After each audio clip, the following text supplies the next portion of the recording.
안녕하세요. 반갑습니다. 하나님의 은혜와 평강이 늘 함께하는 수요일이 되시기를 바라고 기도합니다. 오늘 함께 드릴 찬송은 찬송가 361장 기도하는 이 시간입니다. 우리의 기도 시간에 하늘복을 주십니다. 마음속에 기쁨 충만하게 하십니다. 함께 찬양하겠습니다.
이제 말씀을 봅니다. 오늘은 마태복음 7장 1절부터 12절입니다. 1절을 제가 먼저 읽습니다. 너희가 심판을 받지 않으려거든 남을 심판하지 말아라. 너희가 남을 심판하는 그 심판으로 하나님께서 너희를 심판하실 것이요 너희가 되질하여 주는 그 되로 너희에게 되어서 주실 것이다. 어찌하여 너는 남의 눈 속에 있는 티는 보면서 내 눈 속에 있는 들보는 깨달지 못하느냐. 내 눈 속에 있는 들보가 있는데 어떻게 남에게 말하기를 내 눈에서 티를 빼내줄 테니 가만히 있거라 할 수 있겠느냐. 위선자야 먼저 내 눈에서 들보를 빼내어라. 그래야 내 눈이 잘 보여서 남의 눈 속에 있는 티를 빼줄 수 있을 것이다. 거룩한 것을 개에게 주지 말고 너희의 진주를 돼지 앞에 던지지 말아라. 그들이 발로 그것을 짓밟고 되돌아서서 너희를 물어 뜯을지도 모른다. 구하여라. 그리하면 하나님께서 너희에게 주실 것이다. 찾아라. 그리하면 너희가 찾을 것이다. 문을 두드려라. 그리하면 하나님께서 너희에게 열어주실 것이다. 구하는 사람마다 얻을 것이요 찾는 사람마다 찾을 것이요 문을 두드리는 사람에게 열어주실 것이다. 너희 가운데서 아들이 빵을 달라고 하는데 돌을 줄 사람이 어디 있으며 생선을 달라고 하는데 뱀을 줄 사람이 어디에 있겠느냐. 너희가 악해도 너희 자녀에게 좋은 것을 줄 알거든. 하물며 하늘에 계신 너희 아버지께서 구하는 사람에게 좋은 것을 주지 아니하시겠느냐. 그러므로 너희는 무엇이든지 남에게 대접을 받고자 하는 대로 너희도 남을 대접하여라. 이것이 율법과 예언서의 본 뜻이다. 아멘. 사람은 누구든지 자기를 향한 비판을 달가워하지 않습니다. 그런데 자기는 듣기 싫어하면서 다른 사람에 대해서는 무심결에 쉽게 비판을 합니다. 그러면서 상대방이 듣기 싫어하는 티를 내거나 때로는 자신의 비판으로 인해 삐지거나 상처를 받으면 아니 사람이 그렇게 쓴소리를 듣기 싫어했어야 어떻게 하겠냐며 교만하다느니 그러니까 아직 멀었다느니 그러면서 또 2차 가해를 주기도 합니다. 요새 말로 이런 것을 일컬어 내로남불이라고 하죠. 똑같은 것을 해도 내가 하면 이 세상 어디에도 없을 절절한 로맨스고 남이 하면 불륜이라는 뜻입니다. 같은 것이라도 자기 자신에 대해서는 관대하고 똑같은 것이라도 남이 하면 아주 엄격한 잣대로 판단하고 비판하는 모습을 고집는 말입니다. 예수님은 남을 함부로 비판하지 말고 오히려 자기 자신을 돌아보라고 말씀하십니다. 그런데 비판하지 말라고 해서 그러면 어떤 시시비비도 가리지 말고 뭐든지 그냥 어떤 잘못이 있어도 눈을 딱 까보나르고 하는 그런 말일까요? 예수님의 말씀은 그런 의도가 아닙니다. 우리가 바로 깨달을 필요가 있습니다. 예수님도 죄와 잘못에 대해서 아주 무섭게 질책하셨습니다. 그리고 우리로 하여금 회개하라고 하십니다. 회개라는 것이 무엇입니까? 무엇이 옳고 무엇이 나쁜 것인지 판단이 있다라는 것을 전제로 하는 것 아닙니까? 누가 판단합니까? 하나님이 판단하십니다. 그리고 우리가 나중에 하나님의 심판대 앞에 다 서게 될 텐데 심판이라는 것도 결국 옳은 것은 옳다고 하는 것이고 잘못된 것에 대해서는 잘못되었다라고 선고하고 거기에 따른 벌을 내리는 것 아닙니까? 그러니 비판하지 말라라는 그 말은 옳고 그름에 대해 눈을 그냥 닫고 살아라, 귀를 막고 살아라, 이성을 정지하라 그런 의미가 분명히 아니라는 것을 우리가 알 수 있습니다. 우리는 말씀에 따라 옳은 것은 옳다, 잘못된 것은 잘못되었다라고 분명히 분별할 줄 알아야 되고 또 옳은 것은 따르고 잘못된 것은 돌이키고 피하고 멀리하고 버리고 바로 잡아야 하는 것입니다. 그러면 비판하지 말라라고 하는 말씀은 어떤 뜻일까요? 어디까지가 비판하고 어디까지가 비판하지 말아야 하는 것일까요? 자, 보면요. 첫째는 비판의 기준이 하나님의 말씀이어야 하는 것입니다. 예수님은 자기 기준과 잣대를 가지고 남을 판단하지 말라고 하십니다. 그것이 바로 제 눈에 들보로 남의 티를 판단하는 것입니다. 우리도 모르게 우리가 익숙하게 자라온 문화와 환경, 배워온 여러 가치 기준을 가지고 남을 판단할 때가 많습니다. 그것이 마치 유일한 진리인 마냥 우리 자신도 모르게 그렇게 합니다. 왜냐하면 그게 우리의 생각과 몸에 배어 있는 것이기 때문입니다. 그러나 우리는 재판관이 아닙니다. 선생이 아닙니다.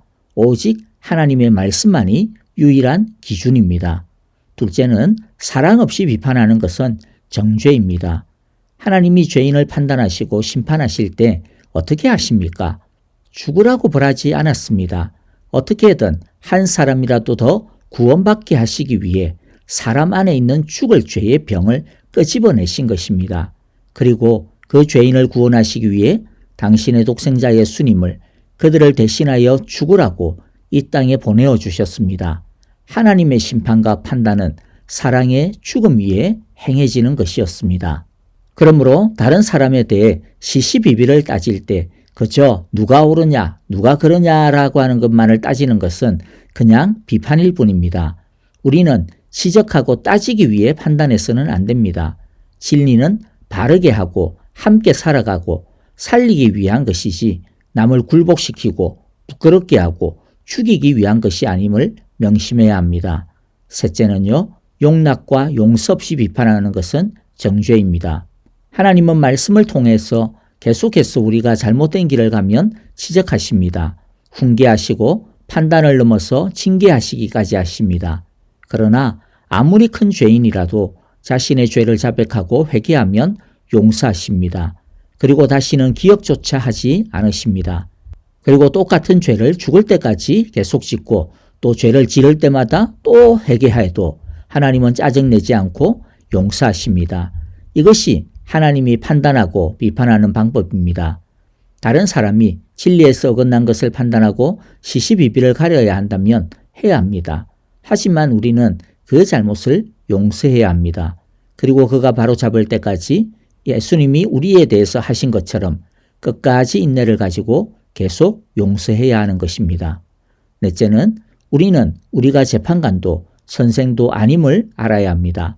만일 누군가의 잘못이 눈에 띄었다면 그것은 하나님께서 1차적으로 우리 자신에게 주시는 기회라고 하는 것을 깨달아야 합니다.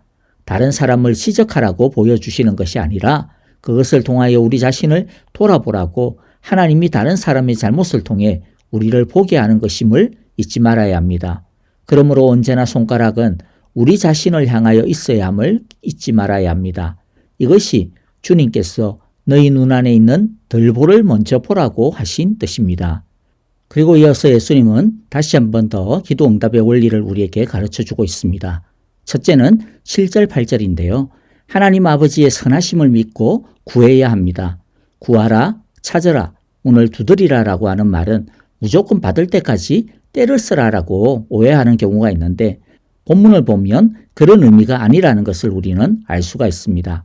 사실 우리는 우리가 생각하듯이 그렇게 때를 써서 기도할 이유가 없습니다. 왜입니까? 하나님은 그렇게 악한 부모, 구두쇠가 아니기 때문입니다. 우리가 어제 6장의 말씀에서도 배운 것이 있죠. 하나님은 우리를 어떻게 대우하신다고 하셨습니까? 6장 32절에 보면 하나님은 우리가 필요로 하는 그 모든 것을 이미 다 아신다고 하셨습니다. 그리고 30절에 보면 오늘 있다가 내일 아궁이에 들어갈 들풀도 하나님께서 이와 같이 입히시거든 하물며 너희들을 입히시지 않겠느냐 믿음이 적은 자들아 라고 말씀하셨습니다. 그리고 오늘 11절에서도 너희가 악해도 너희 자녀에게 좋은 것을 줄 줄 알거든 하물며 하늘에 계신 너희 아버지께서 구하는 사람에게 좋은 것을 주지 아니하시겠느냐. 즉 반드시 주신다라고 하는 것이죠. 하나님이 이런 아버지이신데 우리가 얼마나 세게 때를 써나 그걸 시험하시고 일정 이상 넘어야만 주시고 또 줄까 말까 우리를 계속 약 올리시는 그런 심술궂은 영감으로 하나님을 오해해서는 절대로 안 되는 것이죠. 구하라, 찾으라, 두드리라라고 말씀하시는 것은 그만큼 기도하는 것은 하나님이 반드시 응답을 주신다는 것을 믿더라는 것입니다. 그러므로 구하라는 뜻입니다. 좋으신 아버지가 선한 것을 주시기 때문입니다. 그러므로 우리는 하나님의 뜻을 이루기 위한 간절한 마음으로 기도를 해야 할 것입니다. 둘째는 6절인데요. 6절은 1절과 5절 그리고 7절 이후 부분을 사실 연결하는 브릿지 역할을 합니다. 6절을 보면 거룩한 것을 개에게 주지 말고 너희의 진주를 돼지 앞에 던지지 말아라. 사실 어느 누구도 이렇게 하는 사람이 아무도 없습니다. 왜 그런 것을 개나 돼지에게 주지 않겠습니까? 그것은 개나 돼지는 거룩한 것이나 진주의 가치를 전혀 모르기 때문입니다. 줘봐야 아무 의미가 없기 때문이죠.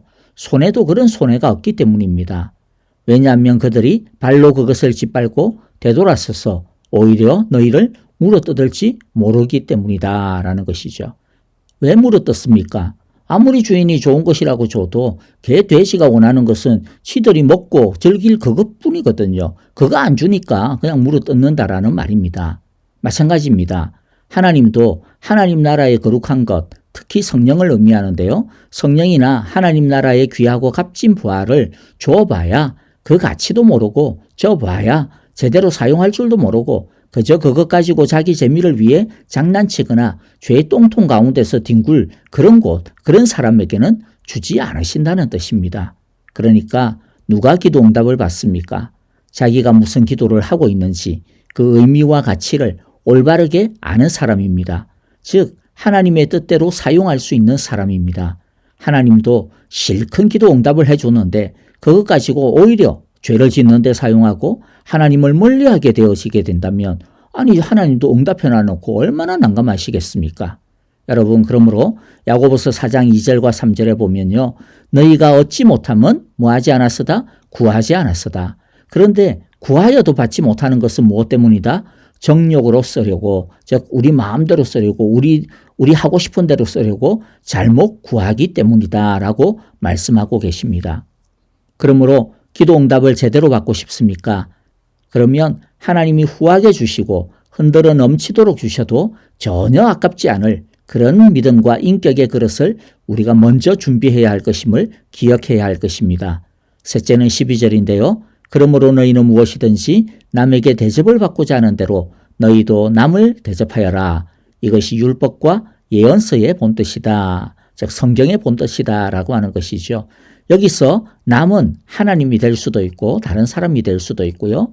자, 우리 속담에도 가는 말이 고와야 오는 말이 곱다 이런 말이 있지 않습니까? 우리가 다른 사람을 먼저 대접하고 잘 대하면 상대방도 우리에게 선대하는 것이 대부분의 인지상정입니다. 마찬가지로 하나님으로부터 대접을 받고 싶습니까? 그러면 먼저 뭘 하라는 것입니까? 하나님을 제대로 대접하라는 것입니다. 이것은 우리가 앞부분에서 비판하지 말라라고 하는 부분과 연결을 지을 수도 또 있습니다. 즉 우리가 다른 사람을 잘 대접하고 선대하고 사랑하고 섬기면 하나님이 우리를 잘 대접하고 선대하고 사랑해 주시고 섬겨 주신다라고 하는 뜻이 되기도 하는 것입니다. 왜냐하면 하나님을 사랑하는 것과 이웃을 사랑하는 것은 절대로 별개의 것이 아니라 동전의 양면과 같습니다. 한 쌍이기 때문입니다. 하나이기 때문에 그렇습니다. 결국 사랑이 온 율법과 예언서의 본뜻, 즉 하나님의 최고의 의의입니다. 나는 살고 남은 죽이는 비판을 하지 말고 세워주고 살리는 사랑을 이룹시다. 이웃을 사랑하고 살릴 때 하나님께서는 우리에게 좋은 것을 주실 것입니다. 이제 찬양과 더불어 기도하겠습니다. 오늘 말씀 속에서 감사할 것 감사하고 회개할 것 회개하며 결단할 것 결단하고 헌신할 것 헌신하는 기도를 드립시다. 아프신 분들을 위시하여 함께 서로 중보의 기도가 필요한 우리의 형제 자매들을 위하여 기도합시다. 특별히 박윤경 전도사님, 정계자 전도사님, 이두상 집사님과 김윤호 아기를 위하여서 기도해 주시고요. 여러분 우리 함께 서로 사랑으로 하나님의 축복을 이루어가는 우리 모두가 되시기를 간절히 바라고 축복합니다. 안녕히 계십시오. 감사합니다.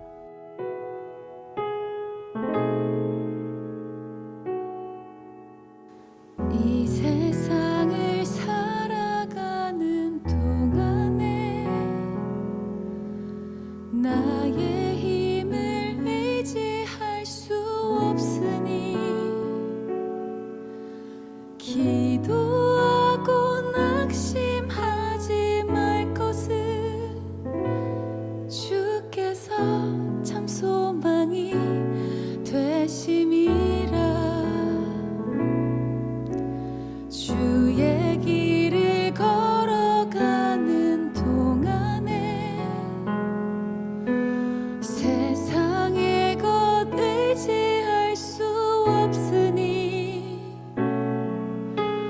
감사하고 낙심하지 말 것을 주께서 참 기쁨이 되심이라.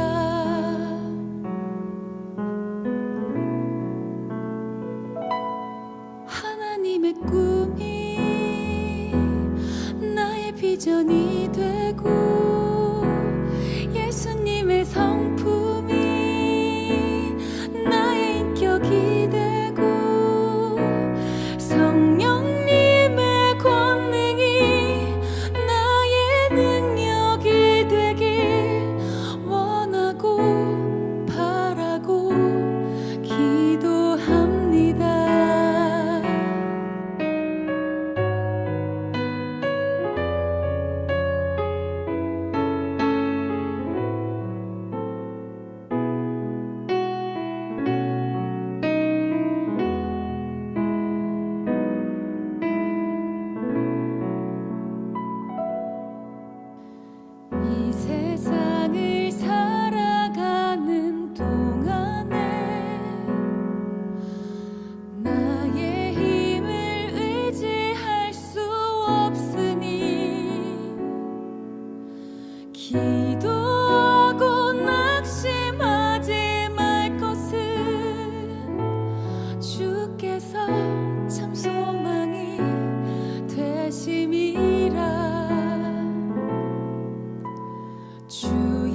비전이 되고 예수님의 성품이 나의 인격이 되고 성령님의 권능이 나의 능력이 되길 원하고 바라고 기도합니다.